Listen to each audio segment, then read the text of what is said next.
My name is Scott Bennett. I'm a former Army officer. Worked in United States Central Command, United States Special Operations Command. I did psychological warfare. I also did counterterrorism threat financing. I worked at the State Department coordinator for counterterrorism's office. I worked at Booz Allen Hamilton, and before that I was with the George W. Bush administration from 2003 to 2008, and before that I was completing my doctorate in political theory and worked at the Heritage Foundation think tank as a social science fellow. I worked at the defense contractor Booz Allen Hamilton. My specialty was in psychological warfare, soft power, strategic communications, in which I taught a lot of that material and platforms and instruments to senior military commanders and senior political officials and senior defense contractors. All of that background and material was applied into psychological warfare and elements of soft power for building bridges and building audience relationships for military intelligence and foreign economic operations. Okay. But of course, nothing I ever discuss is ever classified, and I'm always very careful only to discuss things that can advance the idea and the agenda of truth and peace. But I think that's well received by all audiences.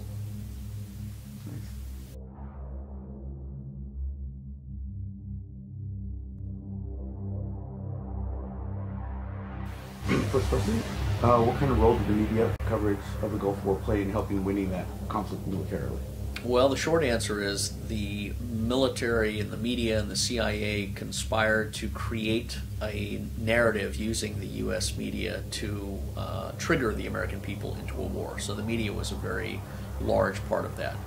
The long answer is the media used people such as the Kuwaiti ambassador's daughter to come in and give false narratives that have been scripted by the CIA that gave examples of false stories of babies being thrown out of incubators, people being killed and tortured and raped, which was not occurring. This was used as a narrative to trigger the American public into an emotional state of hysteria and anger, and seeing that the American military was a righteous crusader that was destined to free and liberate and save women and children from murder and death. And that was compounded by the United Kingdom. So you had the United States and the United Kingdom and NATO and the United Nations being used as the international flag as a first ever international war that the United States was leading. But it was an unnecessary war, of course, because Saddam Hussein had been promised by George Bush first that there would be no U.S. aggression in response to his challenging of Kuwaiti oil thefts. And of course, George Bush Sr. Betrayed Saddam Hussein with that by launching a full-scale invasion. And it really was the first catalyst to destroying and destabilizing Iraq. But the larger narrative, of course, dates back to the middle of the 80s, where you had the Oded Anon plan, the Greater Israel Project, which was coordinated with the globalist agenda to destabilize the Middle East and transform it into a garden of democracy, which instead of a garden of democracy, we now see the Middle East turning into a cinder block of burning flames and smoke and all sorts of chaos. So that was the original plan in the 80s, and it was first implemented in the Gulf War attack of Iraq.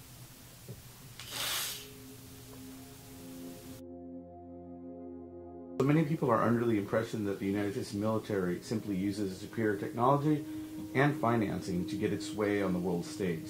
But is there a quote-unquote soft power component to this besides just brute force?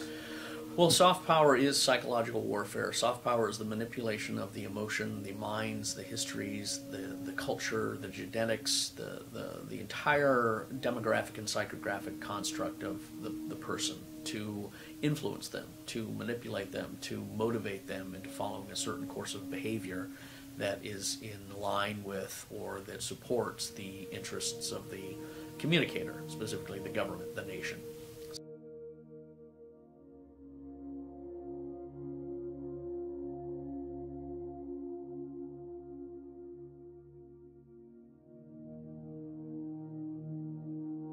So the United States, under the CIA rubric of cultivating national alliances with other nations and developing third world nations, has worked with the International Monetary Fund to develop dependency on a lot of these third world countries in exchange for handing over a lot of their sovereignty and their natural resources. The United States, the IMF, the European Union, the Western powers largely gain leverage and control, as we've seen happen in Greece, as we've seen they were trying to do to Libya, but Muammar Gaddafi had refused it. That's one of the reasons that they took him out. Of course, Iraq, for the same reason. A lot of this is dependent on banking interests, the Rothschild banking interest. And Iraq didn't have a Rothschild bank, neither did Libya, neither did Syria, neither does Iran. And that's part of the reason a lot of these nations are targeted, because they are outside the economic network. And the other thing is, with the rise of the BRICS nations, the Brazil, Russia, India, China, South Africa, and I think Argentina as well, and the rise of the Shanghai Cooperation Agreement, you have these alternative global networks of economic free trade being grown, and that is a threat to a lot of the Western economic powers and the international banking system. So we're very closely seeing a possible nuclear or other sort of hostility being developed in Korea to try and detrack and stop a lot of the BRICS Shanghai development economic rise. So it's all based on money, and soft power is the way that they started, by promising these third world nations all sorts of voluptuous hedonism and materialism and money and influence and free access to the world markets if they turn over their soul of their country. And as we see in Ukraine, it's turned into a miserable mess, and that country is very close to a revolution. And again, that was another example of an intent to destabilize Russia, and it's a sad failure, I think. So how are terror groups like the Islamic State typically financed, and what are the kinds of resources it takes to be able to pretty much start a government-type organization from scratch? Well, the short answer is the terrorist financing goes to groups that are created to service women and children and feeding the hungry. The Islamic groups, the Islamic charities that are cover organizations for money that then go to terrorist mercenaries that are largely Saudi Arabian, Wahhabi, Takfiri elements, not Shia Islam, not Yazidi, not Assyrian, but Saudi Arabian ideologically inspired Wahhabists. And these organizations launder the money that come from royal families, large governments, and they're international banking instruments.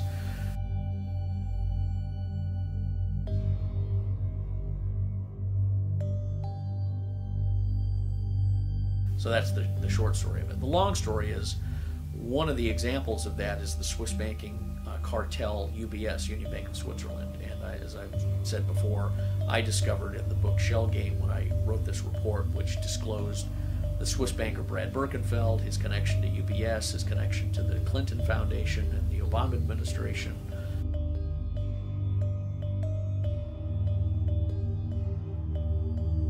Eric Holder, Lanny Brewer, the Department of Justice.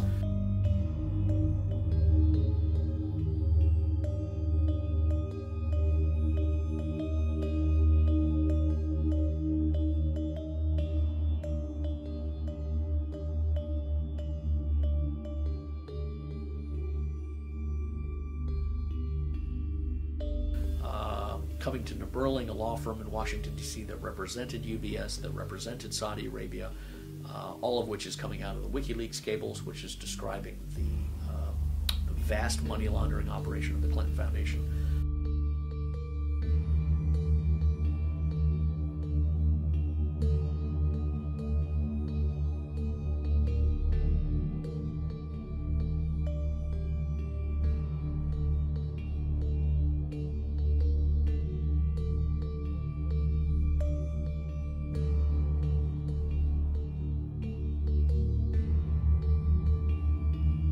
I discovered that. I wrote a report to senior military officials about it after the whistleblower Brad Birkenfeld had downloaded all of this into me. And no one in the American Congress, no one in the military, no one in the intelligence community did a single thing about it.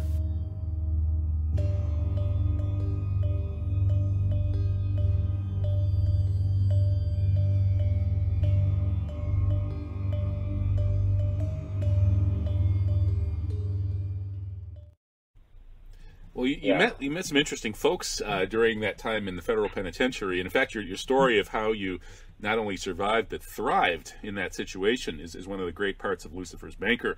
One of the guys that you met there is an acquaintance of mine, Mr. Scott Bennett, who was a former counterterror officer in the U.S. military, and then he went to work afterwards, while still unofficially sort of part of the government, for Dov Zakheim over at Booz Allen Hamilton. And then he discovered that Dov Zakheim, who it turns out is implicated in the 9/11 attacks, he was the comptroller of the Pentagon when $2.3 trillion was announced, disappeared the night before 9/11 by Rumsfeld. Anyway, so Scott Bennett apparently, partly woke up to the scope of this problem, not only through his own experiences, where he became a jailed or imprisoned whistleblower like you, but then he learned a lot from you as well. Well, yeah, he learned from me, and there was a lot of people like him in the prison that were political prisoners, and it was just shocking to see how the government operated. And there's no such thing as justice. What it is when people come forward to expose the wrongdoing, then you begin to realize that it's endemic. It's across the whole government, and no one's there to fix it because they don't want to. They're all part of it. It is really quite amazing, and it might be hard for your listeners to really conceptualize and grasp this, but it really is. And you begin to realize why these things happen, why money laundering takes place, why does the drug business thrive, why do we not really know the stories behind all these lost monies in the Middle East for a $30 million gas station or what have you. This is what's happened, and the government is really to blame for it. It's really quite amazing. So that was my first exposure to a direct human intelligence asset, Brad Birkenfeld, who had been targeted by the CIA. Edward Snowden had been an agent, or more of a contractor, working in Bern, and Oliver Stone had depicted that in his film Snowden. Glenn Greenwald had written about that, where Brad Birkenfeld was put into a DUI situation and then tried to be turned. All of that was relayed to me, and it painted a very disturbing tapestry of a conspiracy on the highest levels of the United States government that still hasn't been prosecuted as it needs to be, and that is Hillary Clinton, the Clinton Foundation, Donna Shalala, who was in charge of the Clinton Foundation, Eric Holder, Landy Brewer, Barack Obama, Robert Wolf, the chairman of the Americas, and many members of Congress and many members of the military need to be brought before this new Congress and grilled, interrogated, and most likely prosecuted for aiding and abetting terrorists by financing terrorists.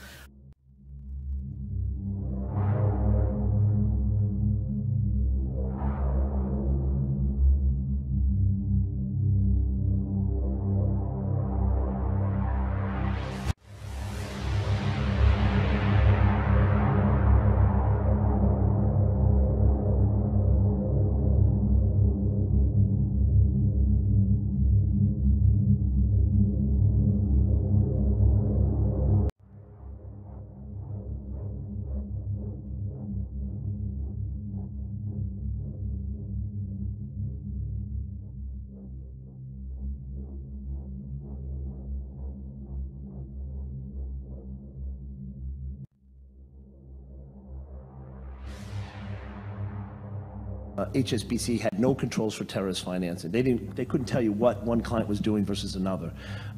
Certainly, I think in the UBS case, I think they turned a blind eye to a lot of the things they did, and I have some documents up on the screen, which I'll share with you folks through this process.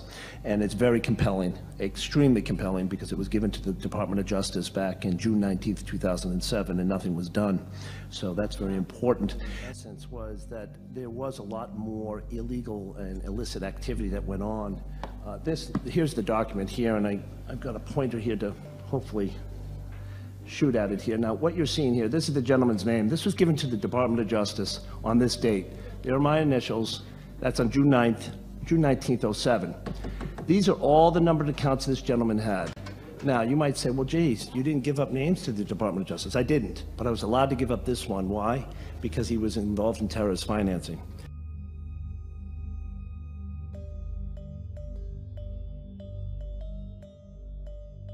I gave this directly to the Department of Justice, Kevin Downing, and I walked him through why this client was so important. He was making illegal oil sales with Saddam Hussein. I read the whole file in the bank. My boss, his banker, talked everything about this client. And if you read it closely, you can see he's got a code word here. He's got an address here in New York, the 46th and 47th floor, the entire floor of the Olympic Tower, $50 million condo. He's got all these numbered accounts. He's got a password here. He's got a safe deposit box here. His daughter's the power of attorney on it. I knew everything about this client. But when I told him he was a good friend with Rudy Giuliani, he put his hand in his face and told me, we're not interested in non-Americans. I said, really? But you don't understand. He said, we're not interested. At that time, Rudy Giuliani was the front runner for the presidential campaign. So I take it very personally about this card, this piece of information I gave the Department of Justice, Kevin Downing, who committed treason, in my opinion, because nothing was done with this. So we can all sit here and talk about things, but this is so important. Now, if you're not going to follow up on this one, who was $420 million account, so that's the first thing. So what happens here is that you have to look at some of the other serious crimes that exist as a result of lack of transparency and accountability, which is extortion, bribery, insider trading, dictators and so forth that use these funds for illegal purposes. And we saw that quite often in Switzerland, and I knew many of the bankers that knew the stories of Marcos's money at Citibank and Gaddafi's money at Pictet and so forth. So it was common knowledge among bankers in closed circles that was there. And then the second thing is most of the people that worked at Swiss Bancorp and UBS were military folks in the Swiss military. So there was a mindset there, a regimented sense. So I researched this extensively when I was there, and I used to go into the archives at Credit Suisse where I worked, as well as UBS, and I found so many different documents that were so compelling, and it gave me an idea about how this whole system worked. It was part of the culture. By indicting UBS, it'd be like indicting the Swiss government. They're co-conspirators, they're part of it, they're holding hands. I mean, that's very important to understand that. A lot of people might argue with me, but I know I'm right because, quite frankly, you can see what's been going on, especially in the UBS case with the US.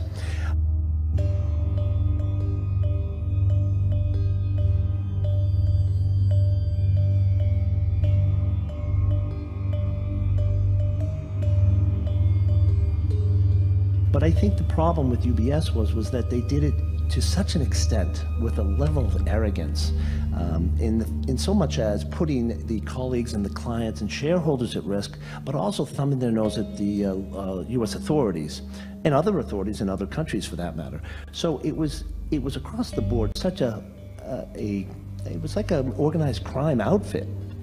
And I say that quite candidly because this is a publicly listed company. When in fact they get fined, then they write that off as a tax write-off. So the Swiss citizens have to pick up that. Then the shareholders who had nothing to do with it, they lose because the share price drops.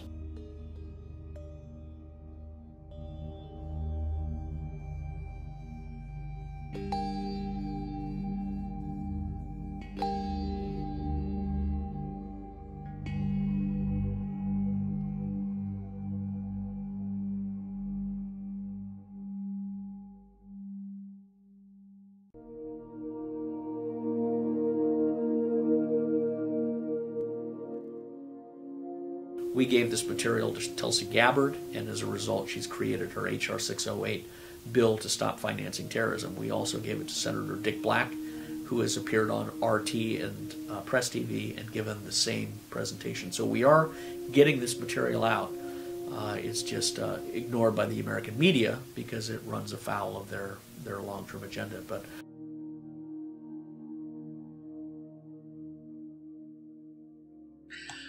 good to see you. Yeah, good to see you, sir. Good to see you, and I'm glad you're fighting the good fight and talking about this.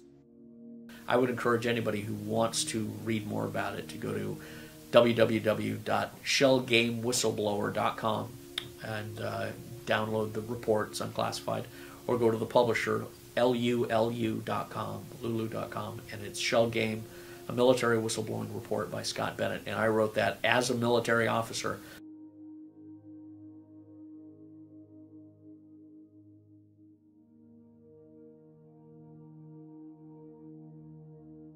And blew the whistle, and as a result suffered all sorts of counterattacks by all sorts of high-level people. But I took my oath to the Constitution, and that's what I went to serve, as the American people, not these parasites in uniform.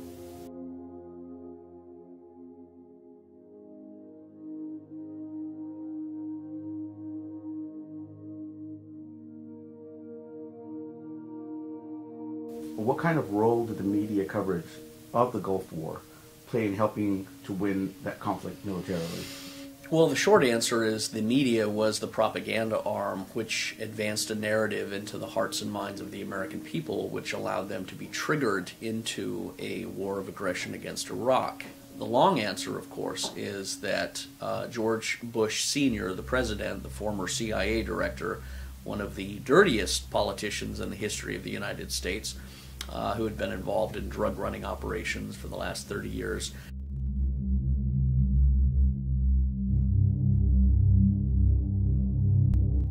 and had designs into Panama and elsewhere.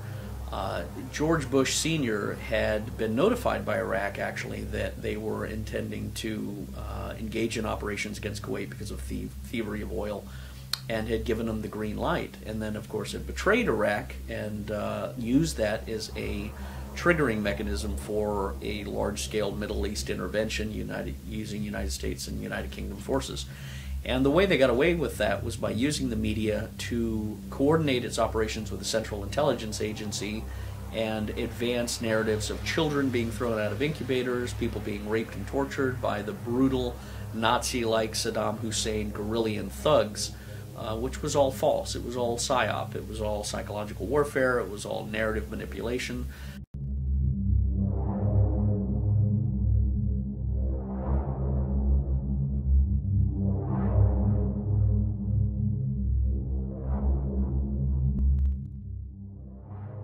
Some of the examples of that include the daughter of the Kuwaiti prime minister, the Kuwaiti ambassador, the Kuwaiti ambassador's daughter being used as a pawn by the Central Intelligence Agency and the United States Congress to sit in the Congress and tell blatant lies that Saddam Hussein's forces were throwing babies out of incubators.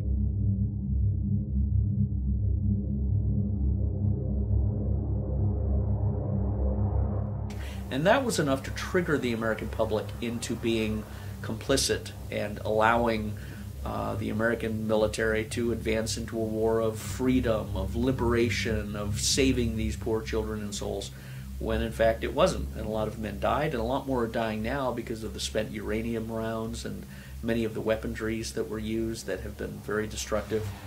So that was the first example, really, of a modern media, Central Intelligence Agency, military White House operation that was done with the complicity of Congress. And of course the American Congress is supposed to be the voice of the people that is supposed to stand up and be a check, to be a balance, and to be an investigative arm to make sure that we are not engaging in wars of aggression and things like that. And it was interesting that they also did not declare the Gulf War an official war through Congress. It was more of a police action. It was more of an experiment for what we would see later on in 2001. Many people are under the impression that the United States military simply uses its superior technology and financing to get its way on the world stage. But is there a quote-unquote soft power component to this as well, besides just brute force? Well, I worked in psychological warfare. I worked in soft power. I taught soft power and psychological warfare to admirals and generals and colonels in Crystal City, in the Pentagon, in Booz Allen Hamilton.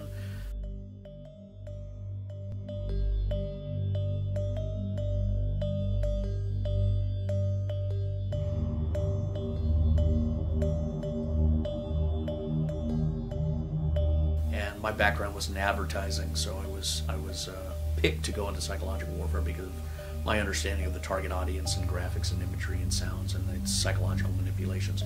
And the simple short answer is the soft power element is the most powerful element in persuading an enemy to not be an enemy, to be a neutral party. Soft power is the penetration of the hearts and minds to convert someone.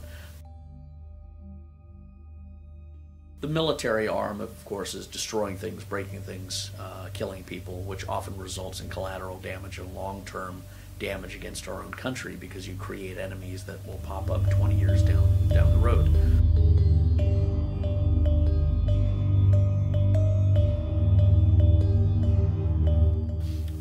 The soft power element of international financing that the United States, specifically through the Central Intelligence Agency, has done has been very similar to Confessions of an Economic Hitman, which was a book that was produced that described how the Central Intelligence Agency, the International Monetary Fund, would go into nations and commit them to the indulgences of money and resources and influence that the United States would give them in exchange for natural resources, in exchange for land grants and political ownership that they would hand over to the United States and to the International Monetary Fund and really the European Union and other parties.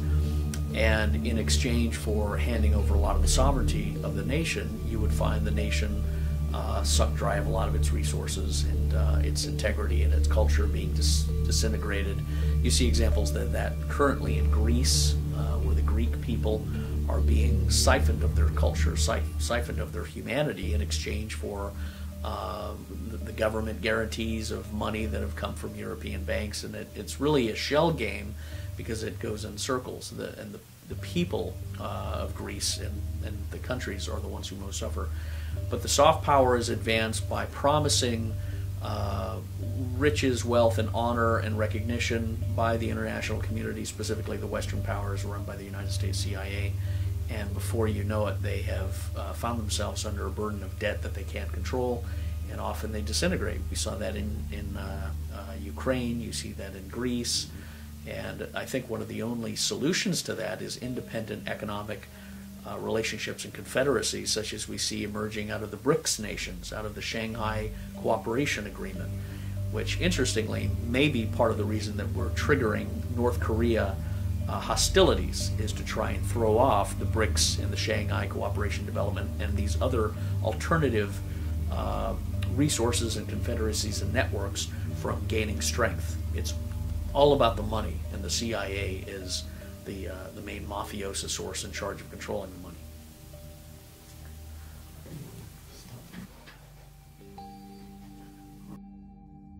How are terror groups like the Islamic State typically financed? And what other kinds of resources does it take to be able to pretty much start a government-type organization from scratch? Well, I know from my experience, I discovered one of the greatest financial institutions and networks and secret operations that were going into the terrorist coffers and money banks coming from Swiss banks. And it was shared with me by a Swiss banker who had been imprisoned for this material.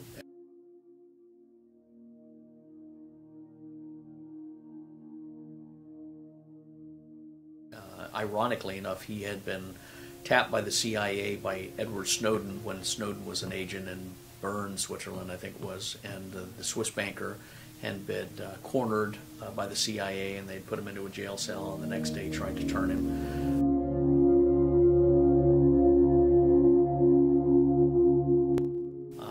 The banker told me that story, and when I saw it came out with Snowden's interview with Glenn Greenwald, and then later on the Oliver Stone film where they used a Pakistani banker, it just reinforced the obviousness that the CIA was after this banker for various financial terrorist money operations, and the CIA, of course, is very highly developed in that.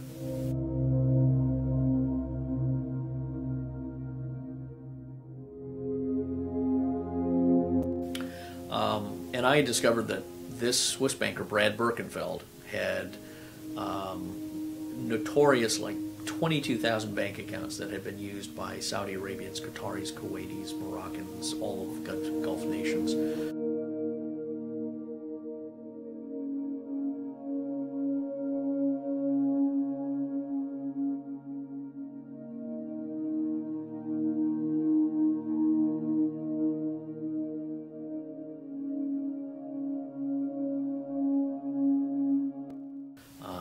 A lot of names, I won't mention yet, but a lot of them, such as Abdullah Aziz and Osama bin Laden's brother, were UBS bank holders. And a lot of this money was being funneled through Swiss banks from Saudi Arabia, Kuwait, Qatari financial donors into charities and other nonprofit organizations that would be masqueraded by feeding the children or clothing the children. And that money would find its way into terrorist magazines and guns and bomb-making factories and things like that. And I reported that in a report when I met the Swiss banker and debriefed him, and I was still an Army officer at the time, and I was amazed that he was forbidden by the Department of Justice, Eric Holder and Lanny Brewer of the Obama administration, as well as Secretary of State Hillary Clinton, and a whole group of other participants in this conspiracy to continue the enabling of terrorist financing, which came out much later in the WikiLeaks cables.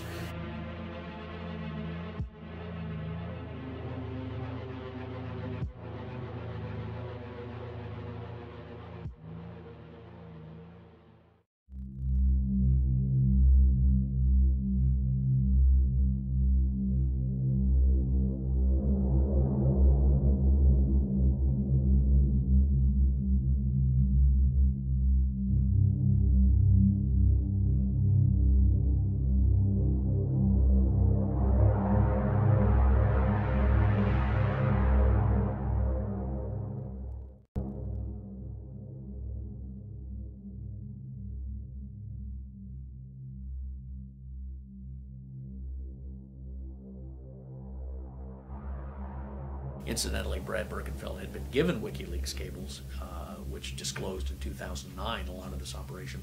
But when I met him and I saw these bank accounts and I saw these WikiLeaks cables, I immediately packaged them into a report and sent it to General James Mattis, who was the commander of the U.S. Central Command.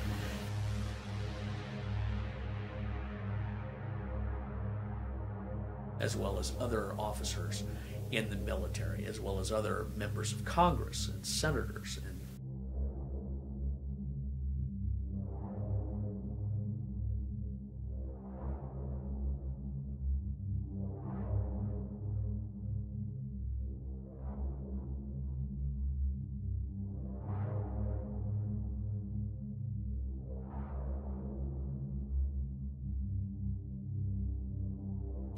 representatives in the intelligence community and the armed services community, all disclosing that Swiss banks were being used as a money laundering instrument, and no one did a single thing.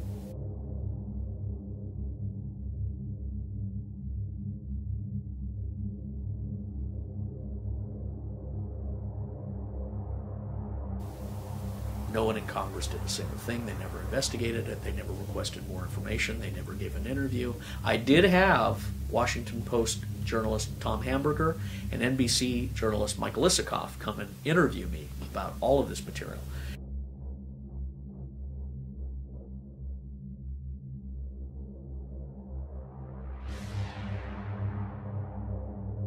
And after an hour and a half of disclosing it, giving them the documents, their only response was, "Why do you think the CIA would do this?"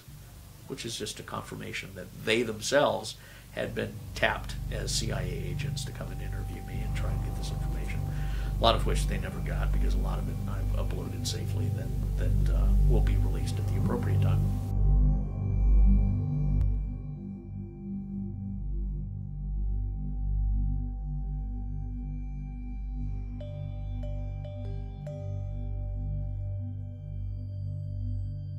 But that's one of the ways the terrorists get their money supplies, through Swiss banks, secret CIA intelligence networks and operations, a lot of which are connected with Mossad. And interestingly enough, the Libyan Benghazi attack was a camouflage for a big CIA payoff of $104 million to this particular Swiss bank whistleblower, which, after he met me and I originally disclosed this, that's when the cat was out of the bag. They realized that we have a military officer that we can't buy off, we can't influence, and the only way to do it is to silence the whistleblower, Brad Birkenfeld. Now, he has written a book which discloses a lot of this, but he's very careful because he doesn't want to be killed. But the book is Lucifer's Banker.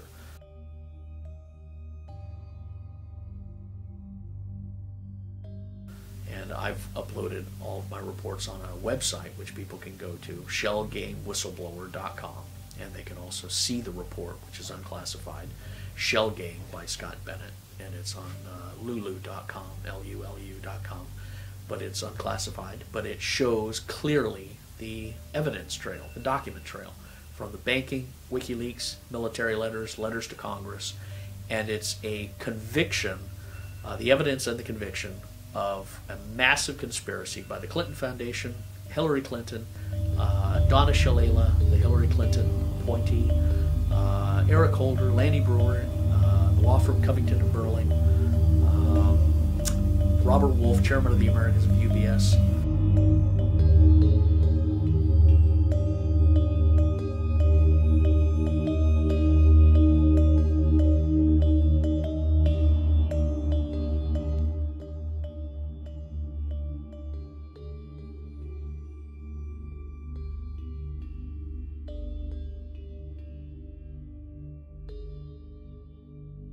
All of these people have conspired to commit treason against the people of the United States, and that is what has motivated me to continue to speak and do interviews about this material, because when the American people discover and understand it as well as I do and many of the others that have been involved with this, they will be so outraged that I can see nothing less than a revolution in this country occurring, because their sons and daughters have been killed despite having been given the evidence that could have stopped these terrorists from using that money to buy bombs, bullets, and destroy their own children.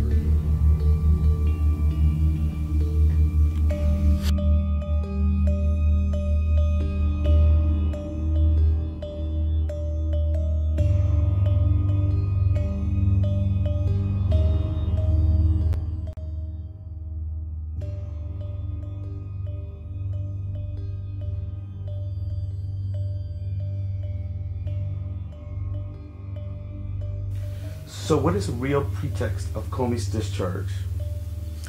And what was his role in Hillary's blackmail scandal, and why was he inconsistent with himself? Well, Comey, if you judge him by his actions, has contributed and participated in one of the greatest conspiracies in the history of the United States government. As we've discussed before, James Comey was given materials, reports, WikiLeaks cables, communications that we made and many others made about the Hillary Clinton financing of terrorism. It was given to Devin Nunes, it was given to Dianne Feinstein, it was given to Mike Rogers, it was given to Congressman Mark DeSaulnier. About 100 other congressmen and senators received this over a 2-year period. And James Comey was in charge, as well as Trey Gowdy and Jason Chaffetz. And that's important to note, because Trey Gowdy and Jason Chaffetz investigated the Benghazi hearings, and we reported to their staff directly that Benghazi was to cover up a $104 million payoff that the CIA made to Brad Birkenfeld, the Swiss banker, that had originally disclosed a lot of this material. And that was something that should have been part of the questioning, and it never was. It was ignored. It was covered up. So they played a part in this crime. And James Comey also played a part in this crime. James Comey interviewed the technical people that were in charge of the Clinton Foundation emails, the servers. He saw the emails, he saw the classified information, and he understands the basic premise of the law of classified information, that you do not have to have intent to disclose classified information. If you do, you're still in violation of the law, and you still must be prosecuted to a certain degree for violation of the law. James Comey ignored all of that, and that's a corruption. That is a betrayal of the American people and a betrayal of the law. And I know this because I had a top secret clearance, and I know precisely how material is handled, where it's handled, and all of the procedures and protocols. And Hillary Clinton's blatant communicating of classified information on unclassified servers and computers, home computers, printing out of the material and carrying it back and forth and scanning and faxing it, is a complete violation of everything that the military and the intelligence community are obligated to do with regards to this material, because the whole premise is this material is so explosive that it could explode and destroy the United States of America. It could destroy the people of the United States of America. For that reason, it's top secret. That's the premise of having secrecy laws. And if it's not, then nothing's secret, and it shouldn't be classified. And of course, they've overclassified things. But James Comey has covered up, has betrayed, has violated the laws concerning classified information, and he's also assumed authority in his position as director of the FBI that he didn't have. He wasn't given by Congress. It's not his decision to act as Attorney General or Assistant Attorney General or prosecutor. He is an investigator. He then hands over the material to the Department of Justice, and they prosecute based on their discretion. But he does not make that decision for them. That's why he was fired. But it's also why he needs to be investigated, because this is not incompetence or negligence. This is a conspiracy to hide information that relates to the financing of terrorism against the people of the United States of America, and people whose sons and daughters have died, have had their faces burned off, have had their legs and arms missing, crippled, turned into human vegetables, all for a law or a war based on lies. So James Comey's violated the law, but he's betrayed the people of the United States of America. And I know many of the members in Congress have also betrayed Americans, and many of our military have. But all of this, I think, is coming out now because of WikiLeaks, because of the internet, and it's a very exciting time, and we'll see where it goes.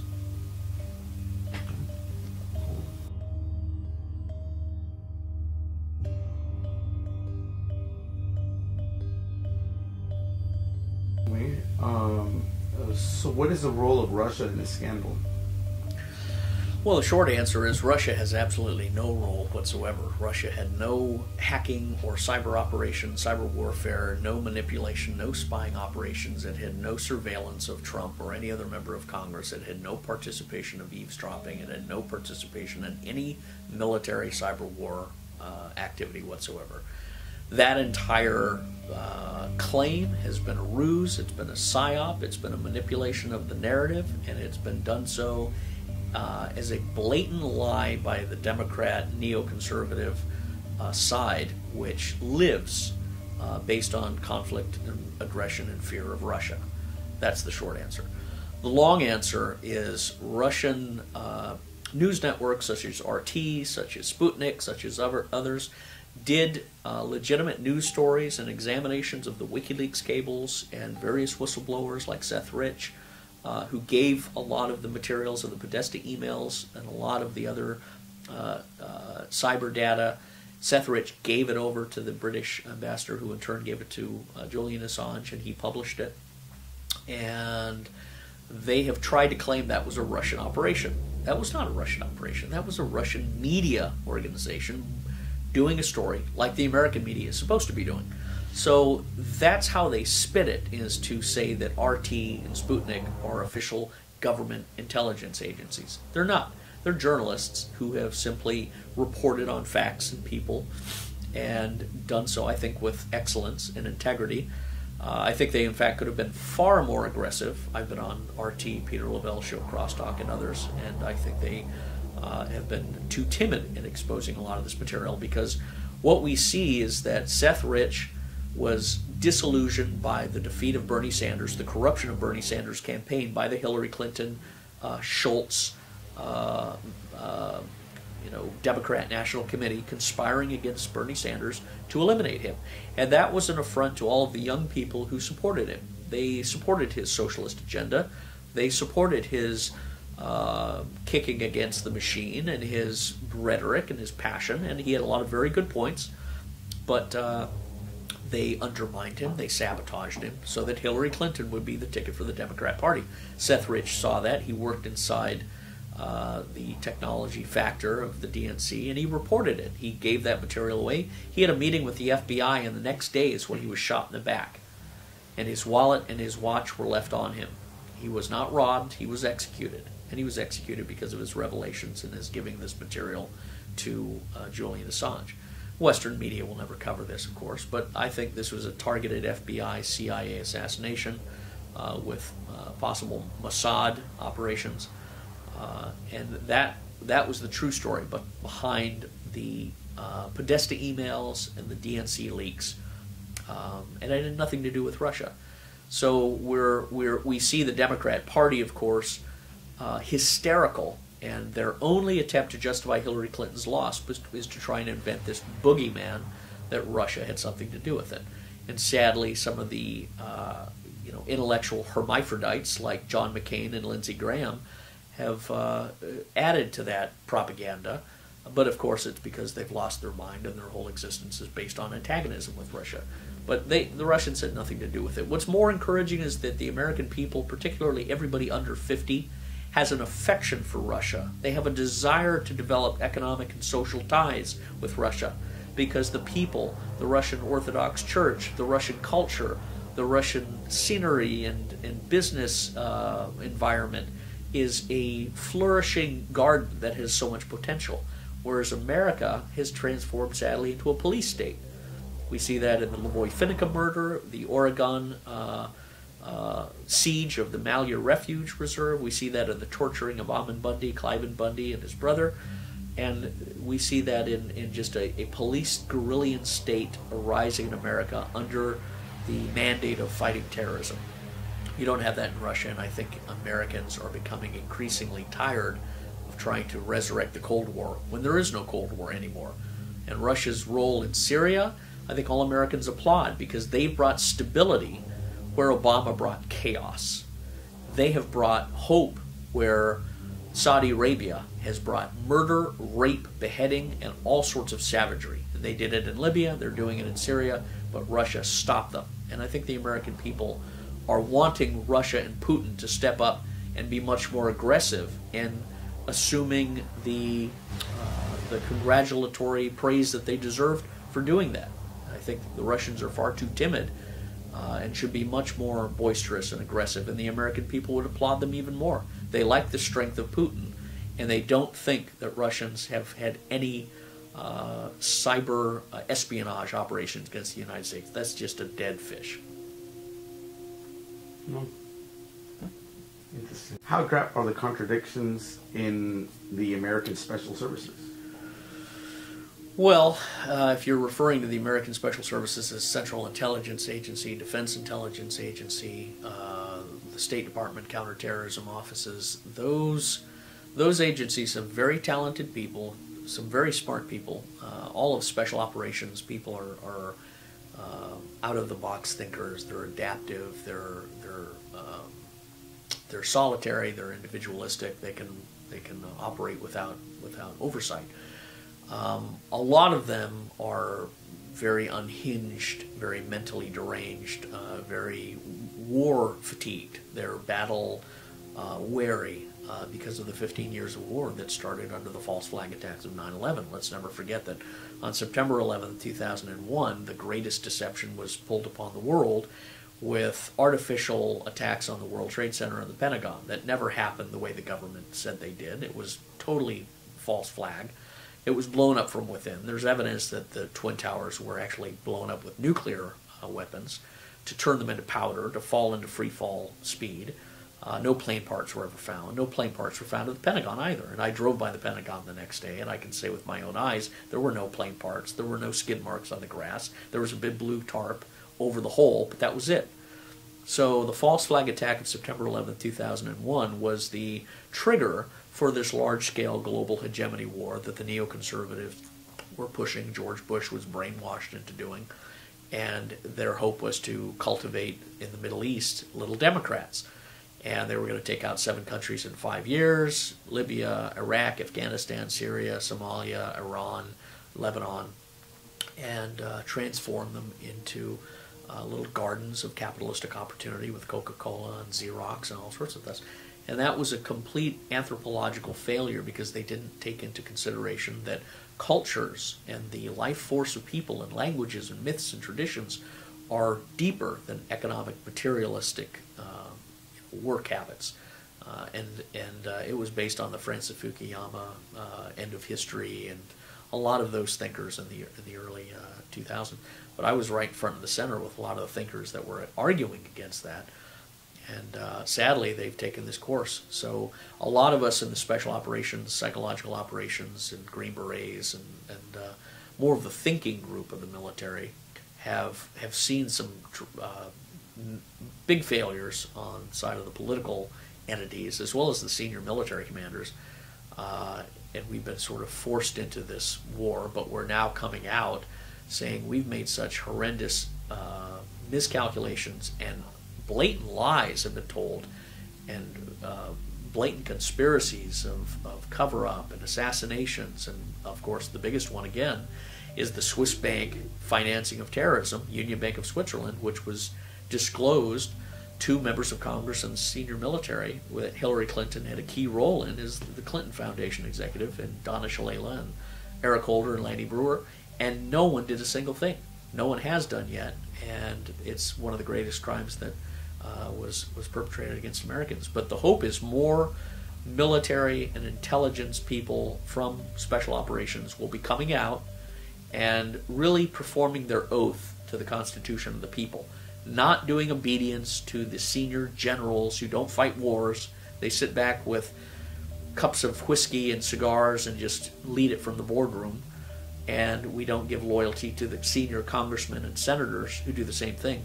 Our oath is to the Constitution of the United States and the people of this country that put us in that position. So the hope is more special operations people are going to be coming out and assuming political leadership, running for office and being vocal, starting websites, going and giving interviews, writing books, giving college lectures, because that's the only hope of stopping this coup d'etat which occurred in America 15 years ago.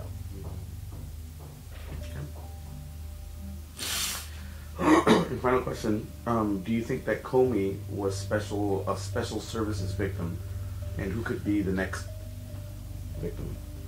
Well, I think Comey deserved to be fired. He should have been fired a long time ago because I think he was incompetent. I think he was a traitor. I think he conspired to hide the Clinton Foundation, Hillary Clinton, Eric Holder, Lanny Brewer, Obama participation in money laundering and pay-to-play operations, all of which was disclosed in the WikiLeaks cables, all of which was disclosed by Seth Rich, all of which was disclosed by Brad Birkenfeld. And I've reported this in my military officer capacity. James Comey was responsible for really treason against the United States. The other people that really should be held to account and removed are General James Mattis, who knew about this. General Flynn knew about it. He's been removed. But General Mattis knew about it. He was commander of U.S. Central Command when we filed a letter to him and a report that informed him that terrorist financing through the Union Bank of Switzerland has been killing United States troops and others in the Middle East region. We're expecting you to give us a debriefing. Give us an opportunity to present the bank accounts that Osama bin Laden's brother had and act on it, confiscate that money. And he never did. So James Mattis needs to be charged with treason because he aided and abetted the financing of terrorism. And the same goes for Dianne Feinstein and Mark Desaulniers and all these congressmen and senators.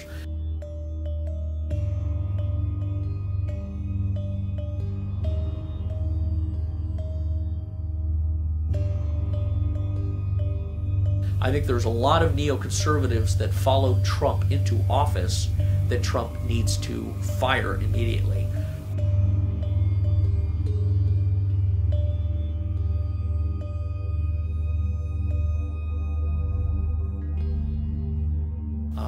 Including Sebastian Gorka, who's a deputy assistant to the president. He needs to be removed. He's a George Soros type that wants to go and destroy and cultivate democracy under, fighting terrorism. So Sebastian Gorka needs to go. H.R. McMaster, I think, needs to go because he is a Petraeus puppet. Petraeus, of course, needs to always be kept out because he was part of the Afghanistan U.S. Central Command drug operations, the opium that was coming over from Afghanistan, which the CIA has been and the Mossad have been involved with trafficking and all sorts of assassinations associated with that.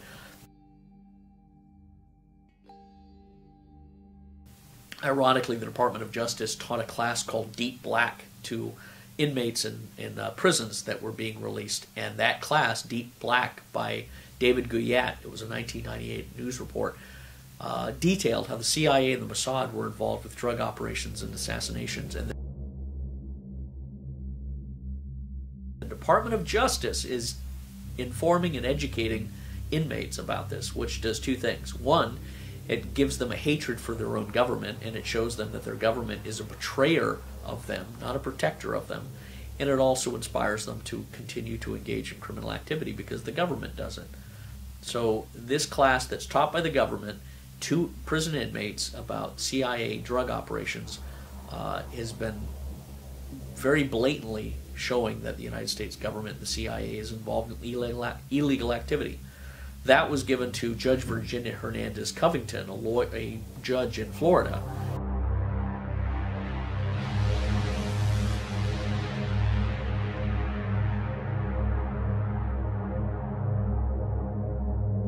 And no response, no court action of any kind was ever taken. So the levels of criminal corruption in America are worse than any other country in the world.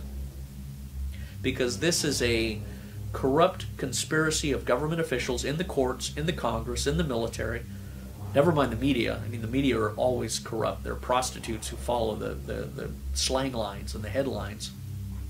But the American corruption is worse because they cloak themselves in the shiny hairdos and the suits and the white shirts and the clean ties and the dresses and the makeup, and they present themselves with such persuasion and democracy cloaked terminology.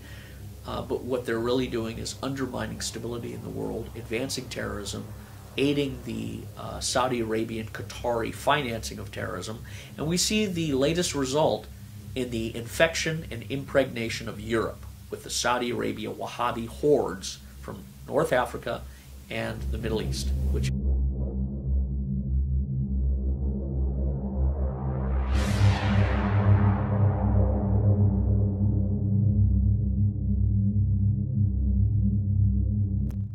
have been destroying Europe, destroying Germany, destroying Britain, destroying Sweden, with tens of thousands of people that are now becoming serious criminal elements. The only countries in Europe that are not succumbing to this is Russia and Eastern Europe, the former Soviet countries. They're the only ones that have the raw manhood to stand up and stop these Wahhabi savages from coming into their country and conquering and dominating and raping and pillaging. I mean, the stories and the reports about the violations that are occurring in Europe that are being covered up by the media is astounding. But it also provides hope because at some point, the European masses in Sweden, in Denmark, in Britain, in Germany are going to rise up, and they're not going to ally with the United States. They're going to ally with Russia because Russia is saying, we feel your pain. We're here to protect Christian Europe, your heritage of European culture, when you want us. You let us know, and we, the Russian people, will come to your aid and help cleanse Europe of this toxic plague that has been brought in by George Soros and the United States destabilization of the Middle East. That's probably the next major political paradigm shift that's going to happen in the next 10 years, is the European transmigration over to the Russian sympathies and the divorcement of the United States because it's been the perpetrator of these crimes. And you may even have a Nuremberg hearing where a lot of these American politicians, from George Bush to Condoleezza Rice, will all be examined, if not charged, hung, and not assassinated, but executed for crimes against humanity. And that's the only term that you can apply, is a crime against humanity, is what the American foreign policy has done to Europe by pushing all of these people that they've bombed into oblivion into Italy, into Calais, into Denmark, into Stockholm. It goes on and on and on, but the hope is Russia is going to stand up and they're going to be helpful.